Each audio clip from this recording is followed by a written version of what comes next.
All right, here we go. Is your Audacity up? Yep. All right. Alrighty, so... Shit, man. I'm sorry. Can you give me 2 seconds? Yeah, go for it. I'll be right back.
All right, let's see what we can do.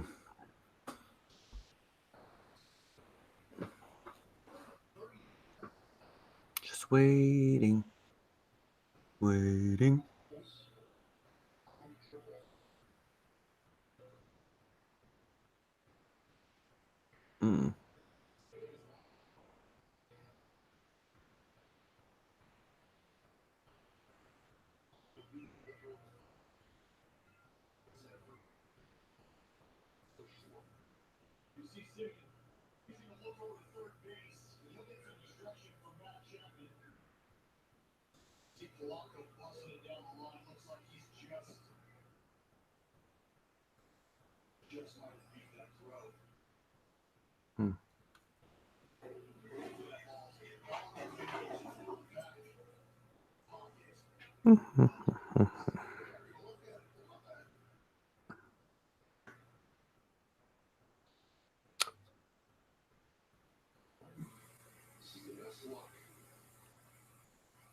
Okay, I'm back. Okie dokie. All right. All right, here we go. Your Audacity's up, so let's go with 3, 2, 1, go. And right. we're off. Wait, Yep. hold on. Fuck. Stop. Stop. Okay. I don't know why it did this. To change your settings. Yeah, give me a second. Okay.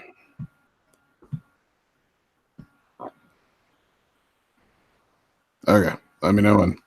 All right, 3, 2, 1, go. All right, that's better. Now we're off. Okay, off and running. Ready? Ready? Yeah, I'm ready. All right. Hello, everyone. Welcome to That Pixel Life. This is going to be episode 57 and a half. We're just going to do a little quick one here. Not a full proper one. We are recording on July 2nd, 2019. And we thought we would just, it was kind of a short week for a lot of us because of the 4th of July holiday, and Robbie is not here to join us, but I have with me Mr. Shannon Moore. Hey, man, what's going on? Oh, I'm just, living the dream. Another day in paradise. Yeah, you got any plans for the 4th of July coming up? Not a damn thing. I got to work the 5th, so I can't do much. Wow, that sucks. Yeah. Adulting life, right? Yeah, hashtag adulting for sure. That's. I'm 40, man. It's brutal these days. It just. Do you even stay up for fireworks anymore?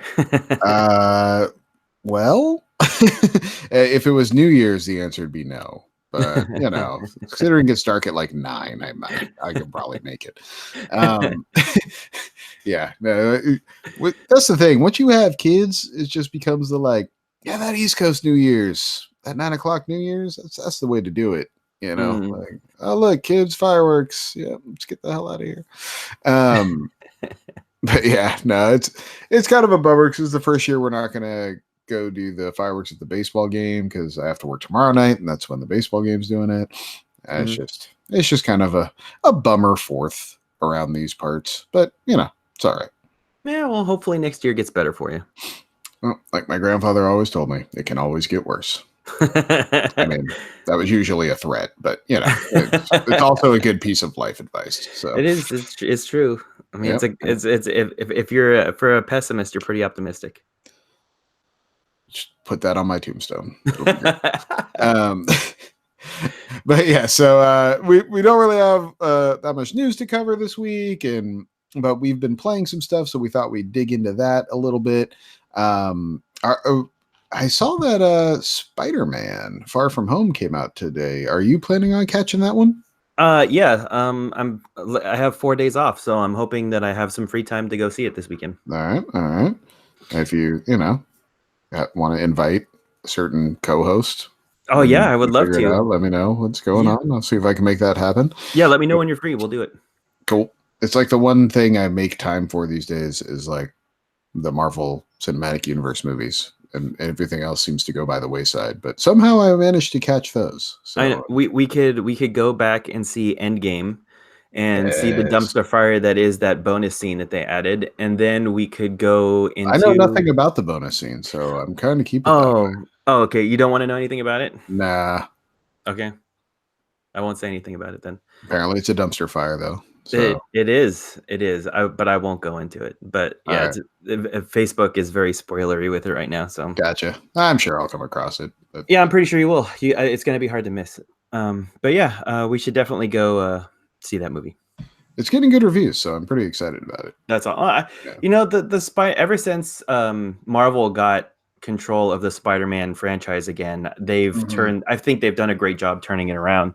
I didn't really like the first, the original 3, but I might be in the minority with a couple of those, but well, it's one of those things. Like, it's funny when like you take the nostalgia goggles off. That first movie was okay. Like, it's not bad. I'm not going to sit there and say it's a bad movie, but it wasn't like what I thought it was when I first saw it, but that's because I now have all of these Marvel movies to hold it up against. And so it kind of falls apart when you put it up to that standard. When you think back to 20 years ago, that was like the best comic movie I'd ever seen, literally, I would say the same with like the X-Men and X-Men 2. Like, remember when X-Men 2 was like heralded as this high watermark of storytelling for comic books and mobile? Have you watched that movie in the last 5 years? No. It's kind of bad. Like, it's kind of bad.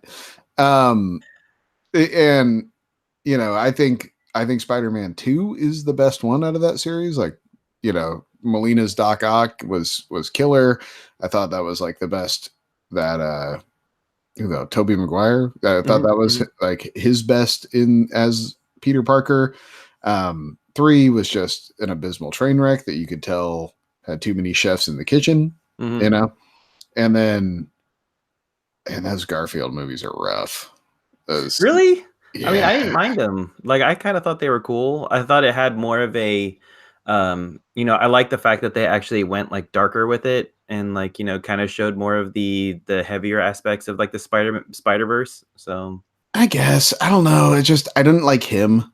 I didn't like him as Peter Parker, and some of those choices they made, well, especially the second one with like Electro and Rhino and like how they designed them, it was just like, man, this is because like I get the Rhino. It's like he's a big guy trapped in a suit, right?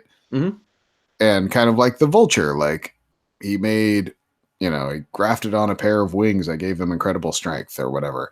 And it's like the Vulture they redesigned as this like crazy jetpack thing that was almost, Black Falcon esque. And I thought that worked really well. But the Rhino reimagining of like, oh no, it's just Paul Giamatti in a mech, basically. Like, wait, what? Huh? That's not what the Rhino is at all. Like, what is this? Yeah, so I don't know. It just kind of there were some choices they made with some characters that I thought didn't hit at all. But that's understandable. But yeah, I feel I like Tom Holland as Peter Parker. I like the age they made him also, that like high school age. I like and I just like the direction they're going with it. So I'm hoping it pans out. Good. But yeah. I don't know if you've had a chance to see Tom Holland in the lip sync battle where he does Rihanna's what was it, Umbrella? No, but I haven't. If you haven't had a chance to see that, like go and watch it. It's hilarious. He's another one of those guys. Why are so many Americans losing their acting jobs to British people? I don't know why this is happening. Like, I don't know. Maybe because they're cheaper. Maybe, but it's one of those like it seems weird to me. I mean, I like Tom Holland, but you're just getting a guy and having him do an American accent instead of it's like Christian Bale all over again. But dude, that dude just oozes like squeaky clean Peter Parker. Like, I mean, like you look at that dude and he is like Robert Downey Jr. personifies like Tony Stark. Like this kid's got that like innocent, like squeaky clean look about him that people are drawn to. So he nails it. He nails it. I'm not taking anything away from him, but it just seems weird to me that like these roles keep getting given to like British people. Yeah. I don't know. But yeah, so in-game Spider-Man. Is there anything? Oh, you know what I watched again the other night? I watched Into the Spider-Verse with Jonathan the other night. That was fun. It's funny when like you watch these movies and being a 40-year-old man watching them in a movie theater, it's like, oh, that was really good. This and that. And then when you watch it with a 5-year-old sitting next to you, you're like, oh, this is really intense. This is actually like super dark. Oh, look, he's like kind of scared now. Yeah, when Kingpin smashes or spoiler, when Kingpin goes in and does his thing in the beginning, I mean, that's pretty heavy, like right off the bat. Like, yeah, when Kingpin gets his uncle and then the dad finds him, that was a pretty heavy scene. That was I might be paying for some therapy bills later over that movie. Just kind of throw that out there. But I mean, at the end of it, he really liked it. Like he loved all the different. He was a huge Spider-Ham fan. He really liked Spider-Gwen a lot, and he was really confused by the anime Spider-Girl. Like, just really confused. Like, it's not for everybody. Give it a couple of years. Maybe he'll get into anime then. But no, I've never been prouder of him. I'm like, my son, just totally confused why people like anime. Yep, that's my boy. Yeah, like the audio levels too. Like when the action scenes like really hit, like it does get a lot louder. Like they ramped up the audio a lot. I can understand it being intense. I mean, like it's a sensory overload to begin with, just with like the way that they drew just the way it was animated to begin with, and like the content that it deals with, like when they're going through the Spider-Verse, or that they're in that last scene and there's all the shrapnel and the train and the buildings and like all that. It's I could see it could be a little daunting. I did like when he turned to me and went, "Dad, how did Kingpin even get in the train?" And I was like, "That is a great question, kid. That I was gonna say this. It's gonna alter that space time like thing, you know, like the train's warping as he's walking. Yeah. That's what I said. Like the train probably materialized around them. Like I don't think he actually got in there. But yeah, good. I did think that was a very good observation on his part, though. Yeah, it's very smart. Oh, switching up, talking about movies. Mm-hmm. Did you see the new Jumanji trailer? Oh yeah, with DeVito. Yeah, dude, that looks so good. Like, we're talking about finding a way to pull me right back into that franchise. I mean, that is that is so good. Like, I just want to. The minute I saw that preview, I wanted to watch that movie. Yeah. For the first one of those, the Jumanji reboot with The Rock and Kevin Hart and all that, like, shockingly good. Mm-hmm. I expected that movie to be the hottest of dumpster fires, and like was pretty entertained by it. Like it was pretty damn good. I do have to say. I mean, The Rock kind of was on a roll there for a while, like between the Fast Furious movies and Moana and Jumanji. And then he made that like fucking skyscraper movie for some reason, and it all like the wheels all came off after. Yeah, real fast. Like he did like 2 or 3 really bad movies, and yeah, I'm really kind of worried for Hobbs and Shaw because every time I see a trailer for that movie, I'm just like, so overproduced special effects. Like they're going too far. Like it's just getting too out there. You know what made me not excited for Hobbs and Shaw? When we ranked the Fast and Furious movies. Oh yeah, because it was one of those things. Like at the end of that, I'm like, yeah, Fate of the Furious kind of sucked. Like that was kind of a bad movie. Like, oh wait, now I'm supposed to. Oh, but now I'm getting another one with the side character. Oh no, this could be really bad. Yep. And if The Rock has his way, there's going to be like 3 more of those movies. And he probably will get his way because suckers like us will show up to see it. So it's going to turn in the Expendables for like it's our generation's Expendables. I will not sit here, sir, and have you besmirch the Expendables. Like, I love those goddamn movies. I will not stand idly by and let the good name of the Expendables be besmirched upon these airwaves. Oh man. Okay, this is a discussion for another time. No, this is a discussion for right fucking now. Like, you can't watch the opening 10 minutes of Expendables 2 and not just have the dumbest smile on your face the whole time. Like, I don't know. Like, it's been I don't know. It killed so many of my brain cells. I can't. I mean, like 3, I didn't like at all. I'll tell you that. Expendables 3, like I think overstayed its welcome. Expendables 2, I'll give you the like. You probably should have let this one go after 2. But I mean, still enjoyed it. But like 2 was amazing when Chuck Norris shows up. Yeah, and, like, I mean that was a great moment. But murders everyone. You know, it's like all right. But 2, the villain was Jean-Claude Van Damme, right? Yeah. Yeah, it was all right. Like I didn't think he was. Yeah, and I also think that was part of the problem with 3 is Mel Gibson wasn't that good of a villain. No, like and he was just kind of boring, and it's like it's Mel Gibson. He should be better than this. You know? Yeah, and wasn't that like right after like his rants, or like right after he was just kind of like it wasn't right after, but it was like the first thing he did after that.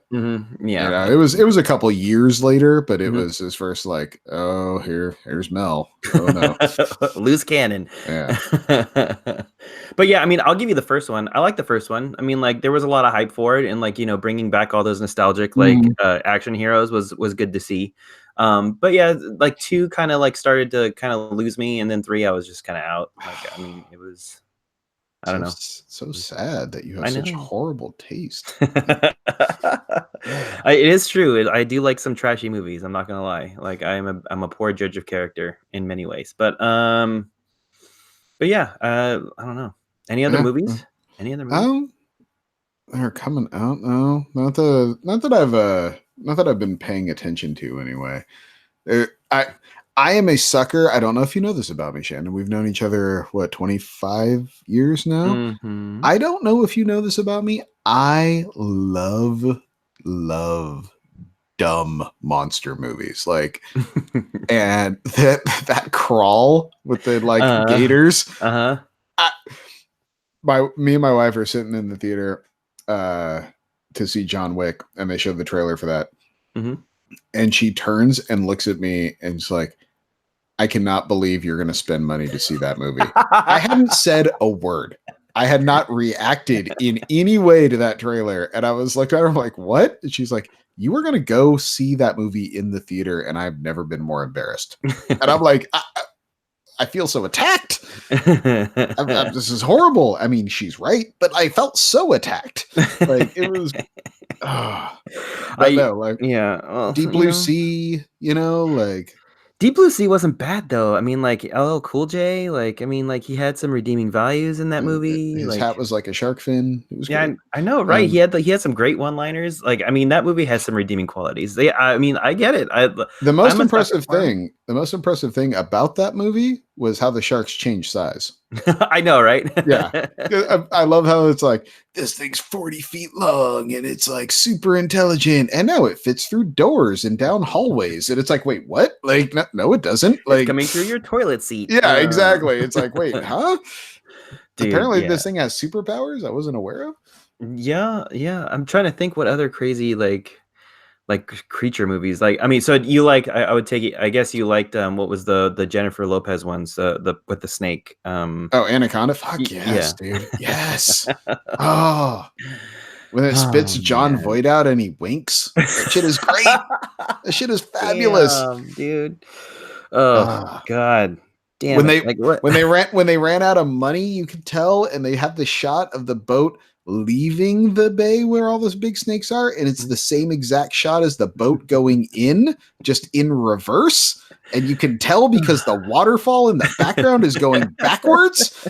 Shit is fucking glorious. Oh man, dude. When did this obsession with start? Like, was it like Gremlins that brought it on, and you were just like kind of mutated there? Was it like Critters, like in the 80s? Like what? I like the Jaws movies a lot. Like even the real bad ones, like Jaws 4 and shit. Like I still watch the hell out of those. Arachnophobia, I really dug. I really thought Arachnophobia was cool. You know, it's funny. I don't have a lot of crazy nostalgia for like 80s stuff. You know, like I don't have a lot of like, oh, Gremlins, oh, Back to the Future, oh, all this stuff. Like I kind of can take and leave all that shit. But I have like crazy nostalgia for, fucking Arachnophobia for some weird reason. Like that movie was terrifying. Shit was so badass. Hit the dude hit that spider with a nail gun. Yeah, dude. Lit that shit on fire at the end. Hell I know, yeah. dude. That was legit scary too. When it jumped out screaming like that, I was like, "Oh my god, can spiders really do that?" And then he fucking shoots it and catches on fire, and it lands on the egg sack, burning all the eggs. It's like, fuck. Yeah, shit was rad. So gross. Oh my god, that movie ruined spiders for me forever. But I also like don't have that fear. Like spiders, like bugs, don't bother me at all. Like snakes don't either. So maybe that's just part of it. Is like I need to see something. Cut me so I can feel. Like I need to see something scary and over the top just so I can like feel it. But I don't know, man. Like I've just kind of always had that that gene in me that wants to see crazy ass creature movies, and I don't know. I'll see Crawl. It'll be horrible. It'll be so bad, but I'll probably like it. Talking about like these movies and stuff like that, why hasn't somebody remade Jaws yet? Like you figured that would be prime. Yeah, that's actually a really good question. And like I think that would probably crush it. I mean, like with the way CG is nowadays, I mean, like that old Jaws like doesn't really hold up that well. I mean, like there's a lot of jank in that movie. Oh sure, but I mean the thing that makes Jaws so great is you never see the shark. Like that's the secret sauce of the original Jaws is. And it's because the thing kept fucking breaking when they were filming it, so they literally couldn't show it. But like the secrets, like that's what makes it so scary is because your brain fills in the gaps. Like that's like all these movies, like the first, or what was it, that Nicole Kidman movie, The Others? Like nothing happens in that movie. There's nothing really ever that happens that's scary in that movie except for like when she whips the sheet off the girl and it's the old lady going, "Are you my mommy?" or whatever. Or "I am your daughter," or whatever she says. That's like literally the only scary thing that happens in that whole movie, but it's your brain that fills in all the gaps that makes it way scarier. and that's what works with Jaws. And so like all the movies you get now, your Deep Blue Seas, your 40 meters down or whatever. The Meg. Oh God, the Meg. Fuck that movie. I've never been so bored about seeing mass slaughter committed by a giant animal in my life. I mean, come on, walking into that movie and it being PG-13, you knew you were in for some. But like my inner 10-year-old was like, a megalodon. Let's see this shit. Like, yeah, megalodon. I read the Peter Benchley book, Meg, way back in the day. Was like all about that life, and then bored me to goddamn tears. It was the worst. I regret that I actually own that movie. I regret that too. Yeah. I feel bad for you. Like nostalgia, dude. I'll tell you, nostalgia. To change topics again, nostalgia hit me hard this week, and I got on Apple TV, like in the movie section, they had The Secret of NIMH for $4. Oh God damn! The original one, movie. not the remake, the original one. Yeah. And I bought that for $4, and then I couldn't help myself. Guilty pleasure. The original Speed was on sale for $4 too, and I picked that up too. Like I felt that needed to go into my library. Pop quiz hotshot. Oh, dude, that first Speed is great. Like it's a good movie. It's a genuinely good thriller. Like take away all the dumb shit that's in that movie. Like a bus is not jumping jack shit. Like come on, like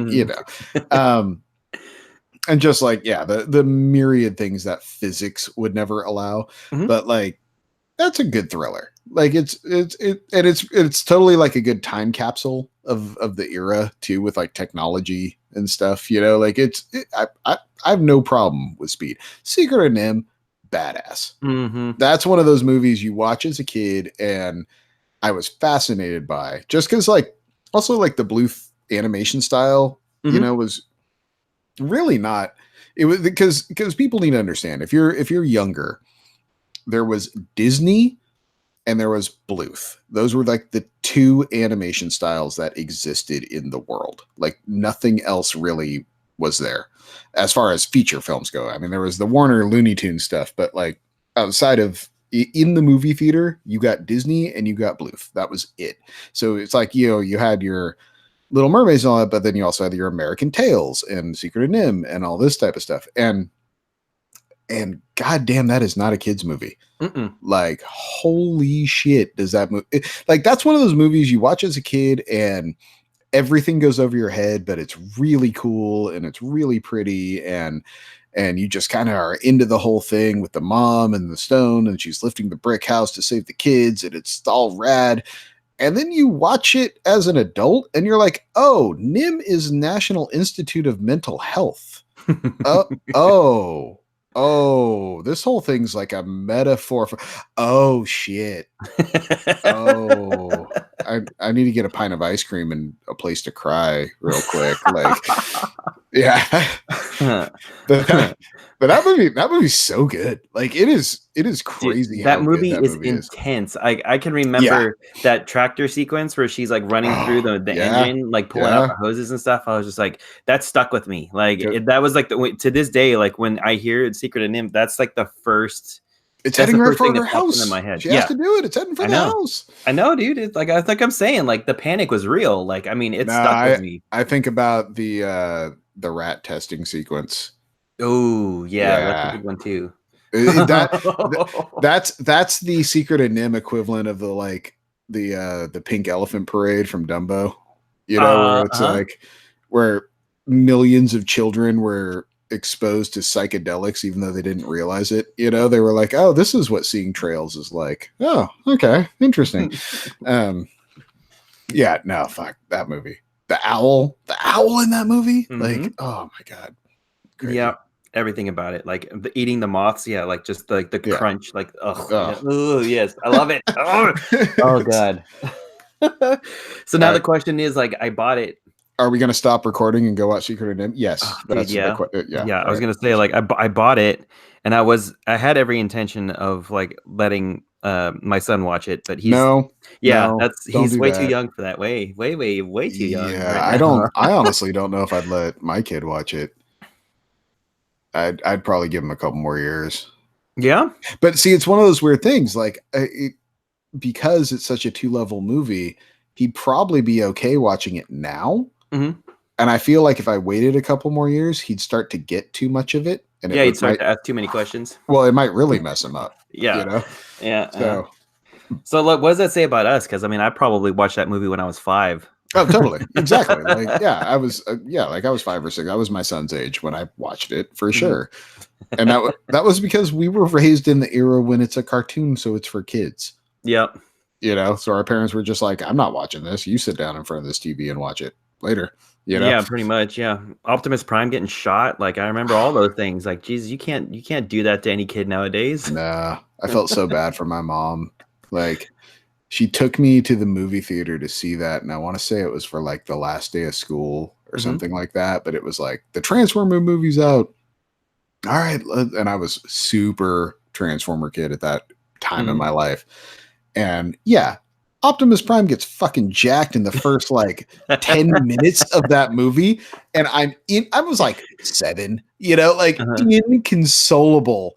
Like just the worst thing ever. And my mom was like, I was just trying to do something nice. You like the I to this day, I'm like ashamed of my reaction to that just because how bad it made my mom feel. Oh like, man.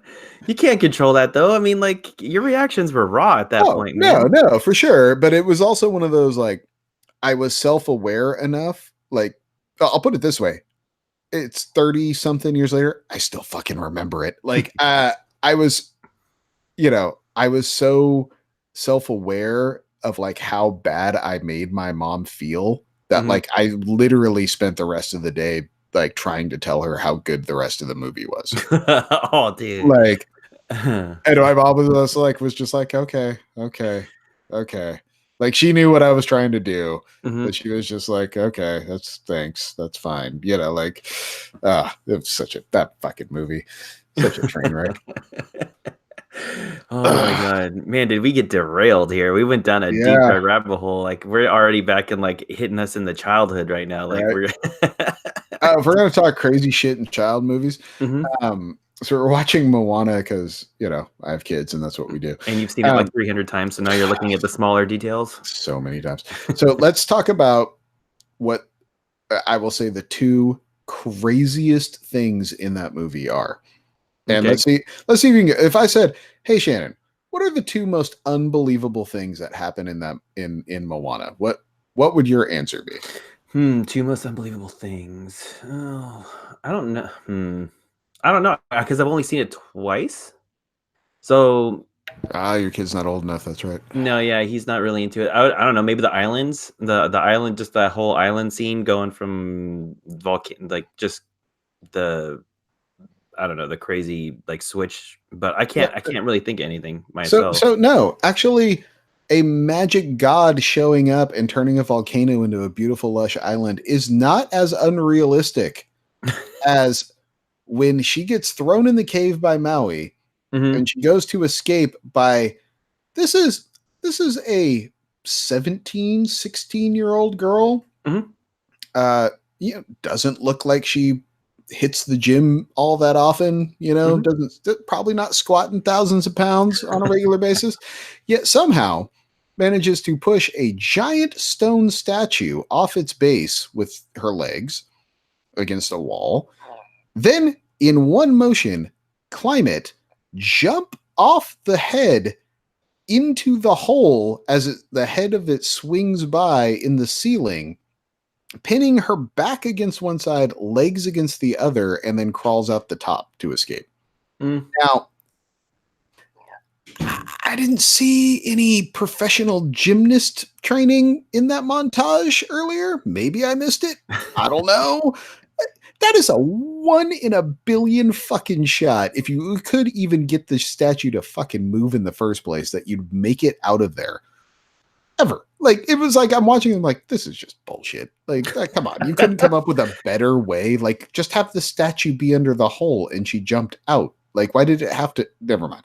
Anyway, the next part is when the Kakamora show up, the little coconut dudes, right? She gets on the ship. She grabs the chicken that swallowed the Tafiti thing. She's grabbing it by the neck. There's a spear with a rope on it. Okay. She jumps off the one deck onto the giant drum, which somehow doesn't break the drum, but acts as a trampoline. Now, in the air, flying forwards, she grabs this, or has the spear in her hand, throws it, a direct strike into the mast of the canoe, buries it deep enough to then slide down it. It does not come off, and the rope holds her weight the whole way down, and they sail away. Like, fucking unbelievable. Like, and it's one of those things, like, it's just played off as like, oh, that's just, you know, what people do. She's guided by fate. She's a Disney princess. She can do whatever she wants. My point is, a giant fucking manta ray turning into your dead grandmother and cheering you up is more likely than either one of those scenarios. Like, it's just. But it doesn't make for it doesn't make for a much of an entertaining animated series if she's just climbing up a statue and jumping out a hole, right? I guess. But like, still, it's just. I mean, make it somewhat plausible. That's all I'm saying. Just, one in a billion is somewhat plausible. It would have been just as entertaining for her to have grabbed the spear rope, swung wildly off the edge in a huge arc, flying through the air and landing right next to the canoe and climbing back on board. Okay, like, so what if it was more whimsical? Like, what if she fell, landed on the drum, and then like she fell, or she like bounced off of it awkwardly, and when she flung her arms like out of surprise, then it buries itself in the mast. That would actually be more believable. I mean, it would be one of those like, oh wow, that was really lucky, you know, instead of like, no, I had this all planned from the beginning. I was going to leap in the air, moving forward off a moving object and hit another moving object so hard with my arm strength with this rope tied to the back of it. Like, okay, I'm a large man. I could not do that. Like, I could not throw a bone spear with a rope tied to it so hard that it buried itself in a piece of wood, and a 120-pound person could then slide down that rope. No fucking way. I mean, I'm not gonna lie. I could probably do it if, like, I threw it right at my foot, and like, you know, the wood was on the other side of my foot. I mean, that's usually the luck that I have. I would go to throw it, the rope would catch around my wrist, the thing would go straight down into my foot and through the floor. That's probably actually would be how that would really happen. Is they jump off the drum, throw it, the rope would catch. I'd end up stabbing myself in the stomach and then fall limply into the water off the side. Like, that's probably how it would happen. And then be drugged behind the boat by my wrist as I'm drowning. Yeah, that's actually praying you bleed out before you drown. yeah, exactly. That's probably pretty accurate to how that would go down for me in real life. Awesome. Jeez. Shit. Man, we did take a hard left on here, didn't we? Yeah, dude. Anyway. So anyway, games. Like the reason we started doing this, like games. What have you been playing recently? I've seen you throwing up some posts on our group chat or our group about a game. So, I was going to talk about two tonight. The first one I'll get out of the way real quick. It's on Game Pass. It's called Zoo Tycoon. I like the Roller Coaster Tycoon games. And this one was, you can tell, made for kids in mind. And I have a 5-year-old and a 2-year-old, and they love the hell out of this game. Like, they've asked me to play it every day. They, and the thing about it is so it's basically a zoo sim.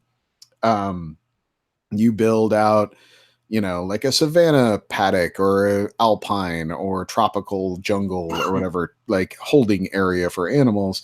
And then You can, depending on what level you are at the time, you can get animals to populate these tanks, and the animals are very realistic looking. It's very pretty. You can make stations where you can feed the animals, you can wash the animals. There's a lot of different types of things that you can put in there.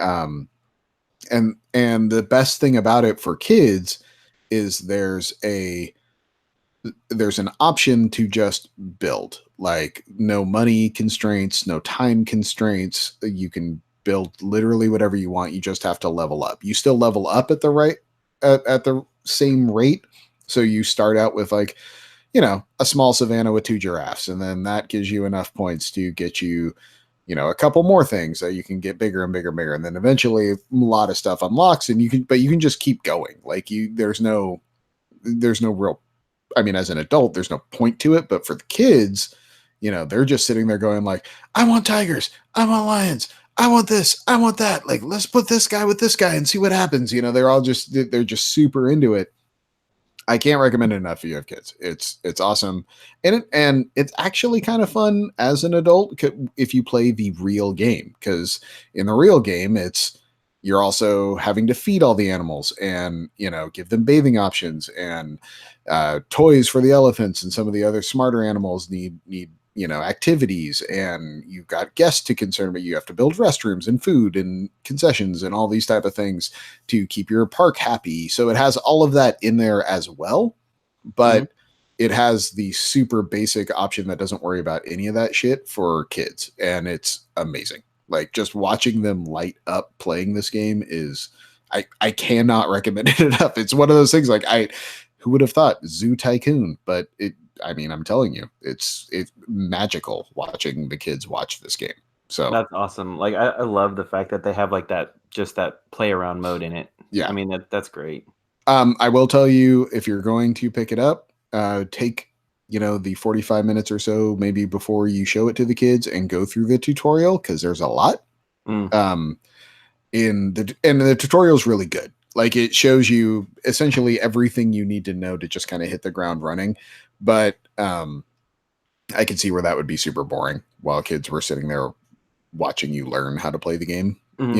So it's just one of those, like, maybe the day before you show it to them or whatever, take the time to kind of burn through the tutorial yourself, just so you know how everything works, because it's not all that complicated, but it's a lot. And if you don't know anything going into it, if you're going into it totally raw, it's I could see it getting away from you. But yeah, can't recommend enough. Totally check it out. And the other game I finally started playing, that after years of looking at it, well, I guess year and change, but I finally started playing it, was Hollow Knight. And now, Shannon, you've played this one, right? Yes, I did. And if I recall, you did not like it very much. The difficulty ramped up pretty substantially, and I just didn't want to get good. Gotcha. Unfortunately, like, so it's not a fault of the game. I think it was just a fault of me not being patient enough to get good at the game and kind of learn the mechanics a little bit more extensively than I was willing to at the time.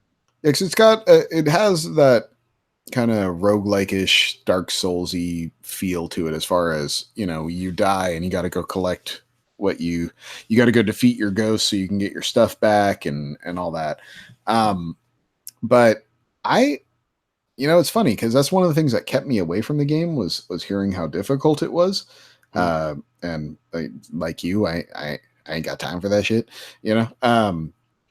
but the look of it has always pulled me back in. I love that black and white look. I think it's a really cool art style, and I like the character designs and the whole thing, where it's like, basically a society of bugs underground that you're fighting with and going through. And it's like, and I kind of like the mythos with the church that was there in the town, but there's only like the 2 dudes left in it, and everyone else went underground and went insane or whatever. And I'm not having that big of a difficulty with it. Like, I've gotten into the second area now. And so I've got like the range shot, I've got, an upgraded nail, and some other things, but it's one of those like. I mean, I'm not saying I'm just breezing through it. I've died a few times, but you know, like the first time, like when you fight the false knight, Mm-hmm. like yeah, he killed me the first time, but that was it. Like I got him the next time, you know. Um, the fireball dudes like took me a while to figure out that I needed a ranged attack because I was like, wait, there's got to be a way to hit this guy. And it's like, oh, there is. You just don't have it yet. Mm-hmm. Yeah, like I liked when the shaman gives you the ranged attack and he's like, oh, now that you have that, can you go kill this dude that's in my temple? Oh, by the way, you can't get out until you do. Sorry. Just so if you could do that, that'd be great. Thanks. I thought that was kind of funny. But the I don't know, like I like the platforming a lot. I like the controls. I think that's the thing that makes this game is the controls are incredibly tight. Mm-hmm. You know, like when you jump, you know exactly how high you're going to jump. You know exactly how far you're going to jump. You know exactly how far that sword is going to swing out and all that stuff. And it's a game where if any of that was wishy washy, it would ruin it. Mm-hmm. You know, it would break the game. Now I'm sure I'm going to hit a wall here soon, but right now I'm kind of just cruising and I'm feeling it. I like the game a lot. It's really fun.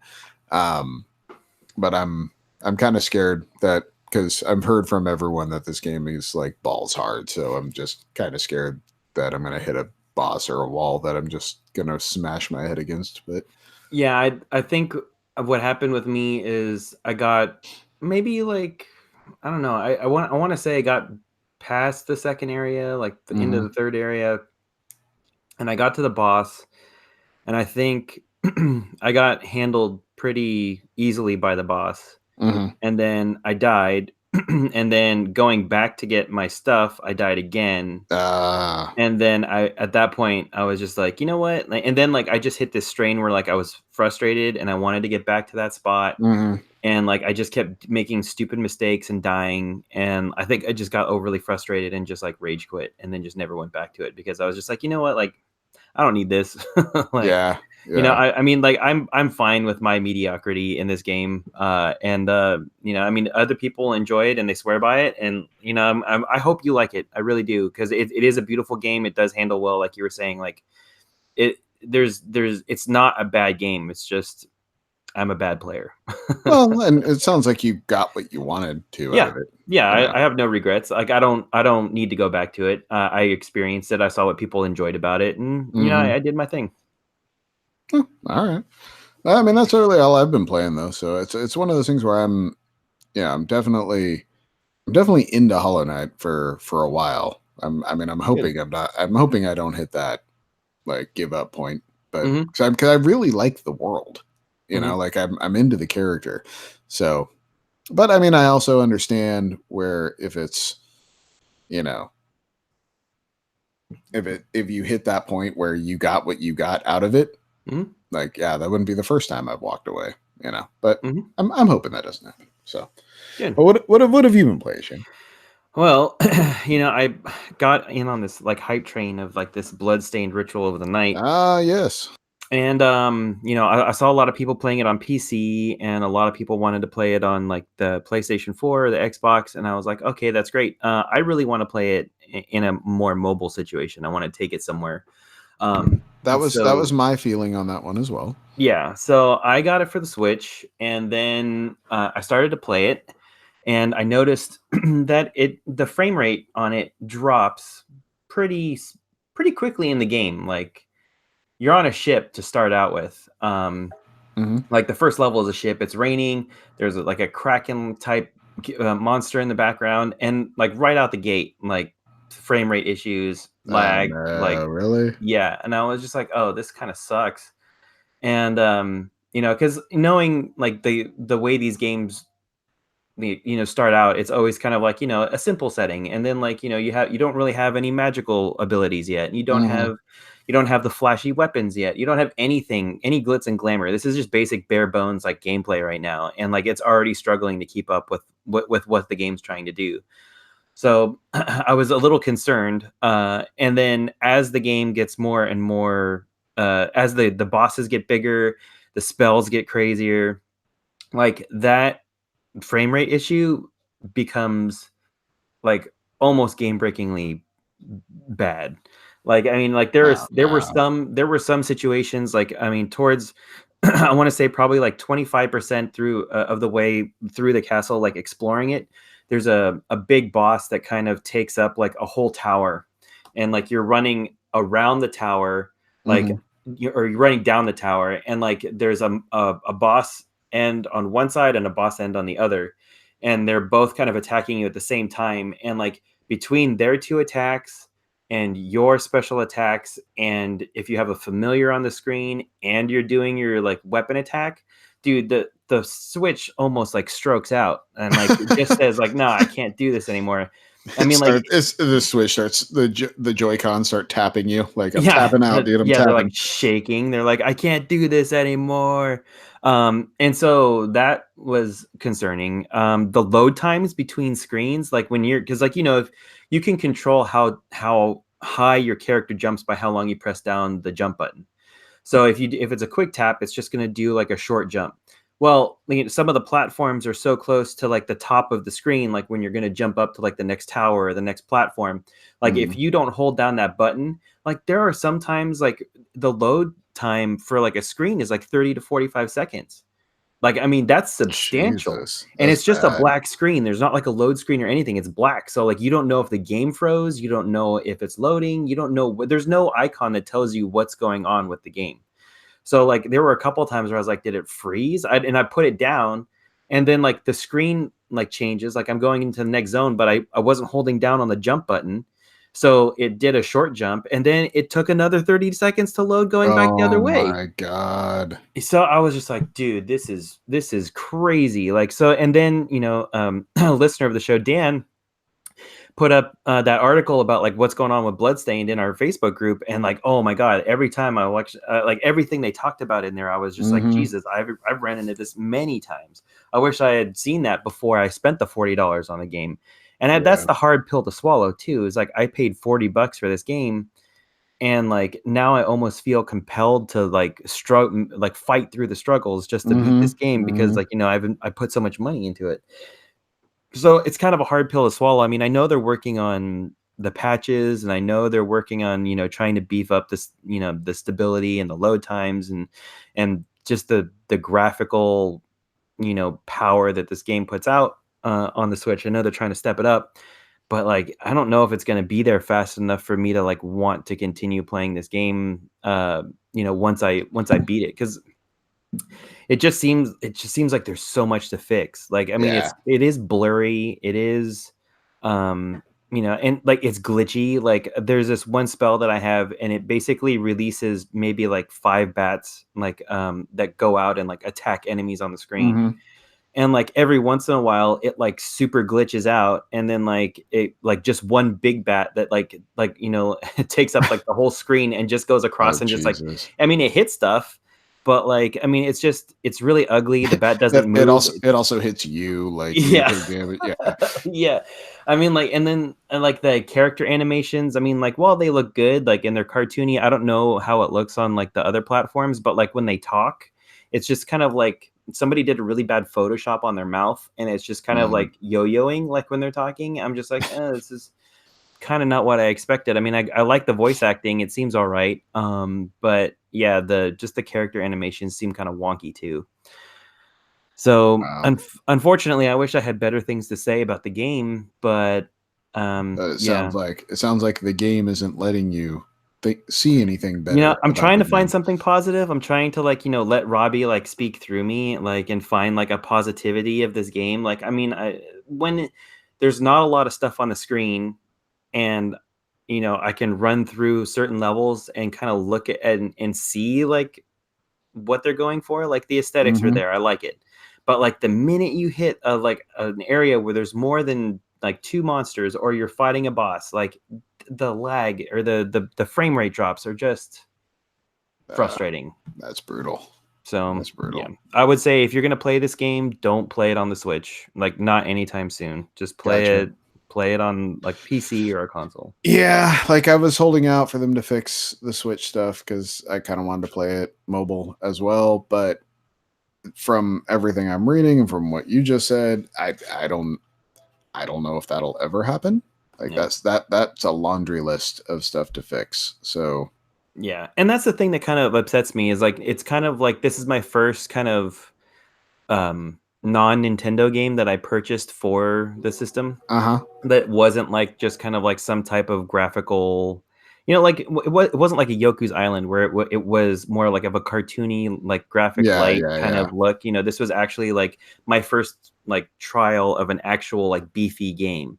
Mm-hmm. And I was just kind of left disappointed by Nintendo. You Yeah. know, so it kind of just seems like they're just going to stick to their stuff, you know, like Well, and they're really good at that. it shows that the hardware just isn't up for it, Yeah. really. Yeah. Well, and that's also a pretty good recommendation to probably wait, you know, to try maybe this on the new Switches that are coming out. Mm-hmm. Maybe see if that improved hardware is going to benefit you in any way, shape, or form. But, I mean, for me, it's probably one of those things like as soon as I see a sale on PlayStation or Xbox, I'll probably just snag it there. Mhm. Just, I mean, bummer, but sounds like the game's good. It just sounds like that's not the place to play it. Yeah, dude, I'm enjoying the hell like I mean, I'm enjoying what I can of it. Mm-hmm. Like the fact that you can get like there's different shards that you can get. I mean, like the whole basic premise is like you basically go through and in a true like Metroid style game, you know kill bosses, you get their powers. But Mm-hmm. in this one, you also kill just the regular monsters on the stage. Like any regular monster can give you a shard. It's just kind of like a random draw, and there's like 4 different color shards. So there's Mm-hmm. like the red ones, there's blue ones, there's purple ones, there's yellow ones, and then there's like I think there's green ones too. Um, but you know, as you just kill things, you get random abilities, and it's kind of cool to kind of play around with that to see what your style is. You know, if you Mm-hmm. you know prefer to have like projectiles, or if you want to have kind of like a like create like a barrier if you're more defensive and you want to do more of the offense, like you can have things that can cater to your play style a little bit more. um and that's the other thing too, is I feel kind of like the controls are kind of sluggish as well. Like I'm playing with the Joy Cons, and the most annoying feature is when you get into like a low health zone, like your Joy Cons will vibrate and pulsate, kind of Okay. like you know like a heartbeat, kind of like your heartbeat's struggling, and that's really annoying, especially paired with when you're trying to get to like a save spot, and Mm-hmm. the save spot is going to give you like a 30-second load screen, and or like a black load screen, and like you have to feel your Joy Cons pulsate like that whole time. It kind of Yeah. gets Yeah. annoying after a Yeah. while. For sure. I need to stop talking about this game because every time I go into something about it, I always like that I try to talk good, like I find like 4 or 5 more bad things to talk about. I think it's just pulling you down. Yeah, I know. It's like a lead weight, dude. I just Yeah. can't I Yeah. can't break free to enjoy this game. Yeah. That's a bummer. Yeah. Well, I mean, hopefully they fix some stuff. I hope so. It's a good game, but like I said, I mean, don't play it on the Switch. Like if Yeah. you want a good Castlevania game, like I would definitely recommend this. I would just play it on a console. Gotcha. All right. But yeah, that's all I've been playing this week. Okay. Well, now that we've taken this short half episode almost an hour. I know. I mean, granted, that was like a half hour of just ranting on random ass movies, but that was still fun. Like that was good times. It was, dude. Like that's why we need Robbie here. He he keeps us on track sometimes. I know. I mean, this train leaps off the tracks. It goes. But well, we'll bring this metaphorical train into the station, and we'll wrap this one up. Thanks for putting up with the shenanigans with me and Shannon for an evening, and yeah, get up on the Facebook group, find us there, Facebook/That Pixel Life. I need to reinvest and reinvigorate our Twitter account, which is at That Pixel Life. If you want to follow us there, I'm going to start doing some content on there shortly. If anyone else is playing Zoo Tycoon, get at me, either at Zackle on Twitter or on Facebook. Let me know, because you can send people animals, and apparently they're cooler or different when you do. So I kind of want to see what that's about. And I know nobody that plays this game. So, so if anyone is out there and wants to get at me with some animals, I'm about that life right now. So, but yeah, other than that, anything else, Shane? No, I don't got anything right now. Have a happy, safe, and happy 4th of July, guys. Yep. Keep all your fingers. Yeah, I know. Tie an extra long line on those M80s before you throw them. Get them out of your hands. But other than that, I will speak for Mr. Robert Stiltonbull, who isn't here, and remind you to be great. Bye. Alrighty. Nice. Wow, like that. I was surprised by that. Yeah, that was a lot of fun though. It was, dude. Like we had a pretty strong like groove there. Yeah. Oh, just deep diving on fucking movies. Yeah, I know.